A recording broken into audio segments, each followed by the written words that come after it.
तो आप सभी लोग प्रॉमिस करो सही से मन लगाकर रोज डेली मेहनत करने की, ठीक है?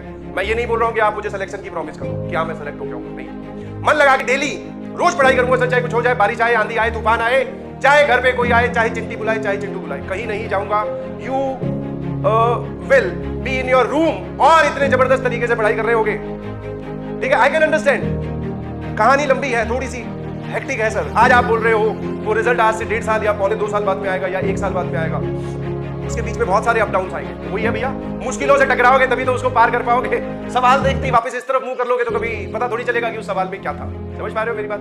Yes, you all need to promise कि सर मैं हमेशा हमेशा, समझ में आया? नाउ मेरे ख्याल से आप सब लोगों को रियलिटी पता चल गई होगी इस प्रिपरेशन की। क्या सर? कि भैया कि आपको कंसिस्टेंट होके पढ़ाई करनी है, आपको कंसिस्टेंट होके पढ़ाई करनी है, ना कि एक दिन आप 8 घंटे पढ़े और फिर अगले 8 दिन 1 घंटे भी नहीं पढ़े। ऐसा नहीं चलेगा, समझ में आया? डेली पाओ, डेली निपटाओ, बैकलॉग इकट्ठा नहीं होना चाहिए, और अगर हो गया है तो इधर उधर से टाइम उठाकर उसको कंप्लीट कीजिए। समझ में आया? ये है। और बोलते ना इतनी सर पल पल हमारा बोलते हैं इम्तिहान होगा। यस, पढ़ने बैठा, मुझे कोई चीज डिफिकल्ट लगी, यस, बहुत सारे चैप्टर्स का नेचर अलग अलग है, केमिस्ट्री, फिजिक्स और मैथ में सब जगह ऐसा होता है कि चैप्टर कोई टफ आता है, कोई लो आता है, फिर और से ज्यादा टफ आता है, फिर बिल्कुल ही आसान आ जाता है। जैसे एक चैप्टर आएगा प्रिंसिपल ऑफ मैथमेटिकल इंडक्शन, उससे एक सवाल भी आया हुआ है इस बार, उसमें कुछ नहीं, एन की वैल्यू पटकनी होती है, तो वो अगर नहीं भी पढ़ाऊं तो भी तुम कर लोगे। तो अगर आप सारे चैप्टर्स को एक ही तरीके से पढ़ रहे हैं तो गड़बड़ है। जिस चैप्टर में जितनी ज्यादा डिमांड है उतनी ज्यादा आप उसको सप्लाई दो। समझ में? शुरू में जब हम स्टार्ट हुए तो सेट थ्योरी था मैथ्स में, very easy sir it is. Trigonometry जो है उसमें प्रैक्टिस चाहिए, आपको सवाल सॉल्व करने पड़ेंगे, फॉर्मूले देख देख के इस्तेमाल करने पड़ेंगे, जबकि सर सेट थ्योरी में ऐसा कुछ नहीं था। आपने एक बार क्लास में करवाया, दूसरी बार हमसे सारे सॉल्व बस, कोई एक आधे सवाल में अटके होंगे। समझ में आ रहा है कि मेरी बात नहीं समझ में आ रही है? You should be change your attitude according to your chapter का नेचर। हाँ, ठीक है? और but I want you to do, मैं क्या चाहता हूं आप लोगों से कि भैया फुल मस्त होकर मेहनत करनी है, घबराइए नहीं। पूरे पीडब्ल्यू के टीचर्स, पूरी टीम आपके साथ है। समझ में आया? आपके साथ है। यस, आईआईटी के गेट तक ले जाकर छोड़ के आने का वादा हुआ है, तो वो वाला वादा पूरा किया जाएगा हर हालत में, ठीक है? बस what you have to do is be patient, थोड़ा सा सब्र रखें और मेहनत करते रहें। समझ में आया? दिस इज नॉट लाइक कि बोर्ड्स का exam, this is not like कि बोर्ड्स का एग्जाम कि लास्ट वाले दिनों में पढ़ूंगा तो भी मेरा काम चल जाएगा। नहीं जी, आप कंपटीशन का नेचर समझे। जो स्कूल में होता है वो हमारा कंपटीशन हमारे से ही होता है। मान लो 100 बच्चे हैं, स्कूल वाले पेपर की कहानी समझाता हूं, 100 बच्चे हैं और सामने 100 रूम है, हर एक रूम में 100 खिलौने रखे हुए हैं, ठीक है? 3 घंटे का टाइम दिया जाता है, दरवाजे खोल दिए जाते हैं, हर एक बच्चे को बोलते हैं कि भैया वहां से 100 खिलौनों में से जितने लाकर अपनी बाल्टी में, अपनी बकेट में, अपने बैग में भर सकता है उतने भर ले, ठीक है? मतलब सर 100 नंबर का पेपर आता है, हम सभी लोग इंडिविजुअली उसको सॉल्व करते हैं और उसमें से स्कोर करते हैं 98%, 99%, 72%, 85%। नाउ ये तो था स्कूल वाली कहानी। सर ये जो कहानी है कंपटीशन वाली, ये क्या है? इसमें भैया सामने एक ही कमरा है, इधर तो 100 ही लोग खड़े हैं, सामने एक ही कमरा है, मतलब seats are limited, seats are limited. Yes, IIT JEE की जो सीट्स हैं वो बहुत ज्यादा लिमिटेड है। अब पहले 100 बच्चे थे, सामने 100 कमरे थे, हर एक में 100 खिलौने थे, हर एक के लिए गेट खुलेगा सीधा सीधा। अगर धीरे स्पीड से जा रहे हो तो धीरे जाके उठा लाओ, तेज जाके लेके आओगे तो तुम्हारी मर्जी है, जितने तुम ला सकते हो। अब क्या है सर, 100 बच्चे इधर खड़े हैं, सामने एक ही कमरा और उसमें 100 खिलौने।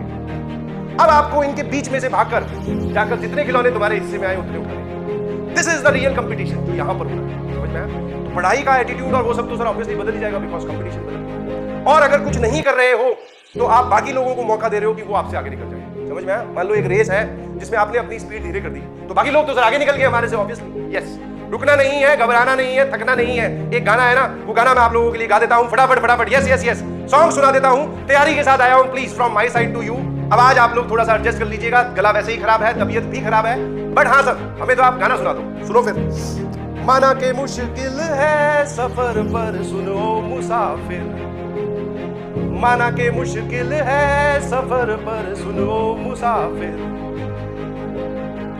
कहीं अगर तू रुका तो मंजिल पाएगी ना फिर, कदम कदम बढ़ाए जा, गगन गगन झुकाए जा, रख हौसला कर फैसला, तुझे वक्त बदलना है, माना के मुश्किल है सफर पर सुनो मुसाफिर। ठीक है, आप लोगों के लिए लाइन चाहिए and this is very relatable. ठीक है, यस, कोई नहीं बोलता आपको ये कोई नहीं बोला, ठीक है, ना ही ऐसा कोई बोलता है कि भैया कि बहुत आसान है सफर। नहीं सर, बहुत ज्यादा मुश्किल है, बट मुश्किल में आपके टीचर्स आपके साथ हैं। ऐसा थोड़ी बोलता है कि जाओ अकेले जाके क्वालिफाई करो, नहीं जी, हमें सर आपका साथ है, सभी टीचर्स का आशीर्वाद है, पूरा ज्ञान आपके पास है। तो घबराइए। सिर्फ आपकी जंग किसी और से नहीं है। और अगर मैं बोलूं कि आपको पढ़ने से कौन रोक रहा है, तो वो तुम खुद ही हो। समझ में आया? वो हमें एक माइक्रो सेकंड पे जाकर हमारा डिसीजन पावर डिसाइड करता है कि मैं पढ़ूं कि नहीं पढ़ूं। मोबाइल बजा, अब इसको नोटिफिकेशन को चेक करूं कि नहीं करूं। चेक किया तो सर वहां पर 1 घंटा हमने डाल दिया, हमें पता भी नहीं चला। ठीक है, चिंटी की फोटो देख रहे हैं, अरे वाह बढ़िया फोटो है, लाइक कर रहे हैं। फिर और आगे चल रहे हैं, अच्छा यहाँ पर सर ये वाला हादसा हो गया, ओहो। ठीक है, समझ में आया? तो आपको अपने मोबाइल से बच कर रहना है। समझ में आया कि नहीं समझ में? डिस्ट्रैक्शंस बहुत सारी हैं आसपास, आपको वो सारी डिस्ट्रैक्शन हटानी पड़ेंगी। इनफैक्ट आपको खुद ही अपने लिए नियम बनाने पड़ेंगे कि नहीं करूंगा। समझ में आया? बोले पूरे दिन में अगर मेरे को जो काम दिया गया वो पूरा हो जाएगा तो शाम को मोबाइल चलाऊंगा। 2-3 दिन आप ऐसा करके देखिए, बिलीव मी 2-3 दिन तक तो पेन होगा। सर मैसेज आया हुआ है, शायद वो कोई बहुत बढ़िया बात पूछ रहा है या सवाल का जवाब बता रहा है, या फिर सर इसका मैसेज देख लेता हूँ। ये छोटी छोटी चीजें ही हमारे माइंड को डिसाइड करती हैं। और फिर आप किस तरफ, लूज एटीट्यूड वाले हो कि एकदम कठोर वाले हो। सर कठोर वाले, समझ में आया? कठोर बन जाओ अपने आप के लिए। बोले नहीं जाऊंगा, ठीक है, बोले उसकी शादी है, बोले नहीं जाऊंगा, हटाओ। यस, हो सकता है जब उसकी शादी हो रही हो, तुम्हारे बड़े भैया की, या कहीं पर घर पे कोई फंक्शन हो, जब आप अंदर बैठे पढ़ रहे हो तो आपको पेन हो, बट उस पेन का रिजल्ट आपको मिलेगा। समझ में आएगा नहीं समझ में? वो जो आपने सेक्रीफाइस किया है उसका रिजल्ट आपको मिलेगा, 100% मिलेगा। बट आपको you need to sacrifice something, पढ़ाई करनी पड़ेगी। ठीक है, और मन लगा के पढ़ाई करनी पड़ेगी। बोलो है ना? Happy birthday, yes yes yes, thank you so much, love you all, love you. पढ़ाई से कोई कॉम्प्रोमाइज नहीं, सबसे ऊपर इसको रखिए प्लीज। डिफिकल्ट है कोई बात नहीं, क्या करें फिर? कौन सा काम आसान है वो बता दो, या तो सर आप, या तो किसी से पूछ लो कि ये वाला काम आसान है सर, वो वाला कर लेते हैं। ठीक है, नहीं जी, जहां पर आपको आउटपुट बड़ी चाहिए, ऐसा कौन बोल रहा है? ये तो मैं पहले भी बोल चुका हूं। ऐसा कौन बोल रहा है कि आप 2 साल लगातार मेहनत करो, दिन रात 8-8, 10-10 घंटे पढ़ाई करो और फिर फाइनली मैं आपको 1000 रुपए दूंगा? ऐसा बोला है? एक ही बार सिलेक्शन होगा और उस सिलेक्शन के बाद में सर आने वाली पूछते सुधर जाएगी और हम उस मोड में आ जाएंगे, ज्ञान देने वाले मोड। हमसे आगे लोग कंसल्ट किया करेंगे कि आपने अपनी जिंदगी कैसे बनाई, क्योंकि जितने भी धरती पर प्राणी उतारे गए हैं वो सब लोग आपस में लड़ तो रिसोर्सेज के लिए ही रहे हैं। यस, समझ में आया? तो मेरे ख्याल से बात समझ में आती है। यस यस यस, आज से ही। ठीक है, स्टार्ट फ्रॉम नाउ ओनली। ज्यादा इधर उधर मत देखो, क्योंकि जितना ज्यादा सोचोगे आप उस पॉइंट से दूर होते जा रहे हो स्टार्ट करने में। ठीक है जी।